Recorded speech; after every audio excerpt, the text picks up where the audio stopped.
Voici l'objet dans lequel Marie-Antoinette faisait pipi lorsqu'elle était en public. Cet objet est ce que l'on appelle un bourdalou. À ne pas confondre avec la tarte bourdalou, qui est une pâtisserie française à base de poire et d'amandes. Mais à ne surtout pas confondre avec une saucière, ce qui peut très facilement arriver, au risque de se retrouver à verser une sauce béarnaise au pipi. Le bourdalou, c'est en fait un petit urinal portatif pour femmes qui est apparu sous le règne de Louis XIV.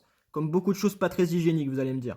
À l'origine, les dames les utilisaient dans les églises pour ne pas rater une seule miette de la messe. Mais il a aussi rapidement été utilisé pour les voyages en carrosse ou même directement dans les salons. Dans ce cas-ci, pour ne pas rater une seule miette des potins racontés par les autres dames. La manière la plus courante d'utiliser un bourdalou dans les salons était de le poser directement au sol. Bien qu'il soit possible que certaines servantes doivent parfois s'adonner à une séance d'acrosport en tenant le bourdalou directement sous la robe des dames. Alors ne croyez pas que le bourdalou est destiné à vous et moi qui faisons partie de la plèbe, c'est bel et bien un objet de grand luxe utilisé principalement par l'aristocratie. Il était très souvent en porcelaine et orné de plein de petits détails comme par exemple le blason de votre maison. Bon, aucune preuve que Marie-Antoinette utilisait un bourdalou, en revanche il était bel et bien à la mode chez les dames de la cour au XVIIIe siècle. Si jamais vous êtes intéressé par mon contenu, allez aussi vous abonner à mon compte Instagram.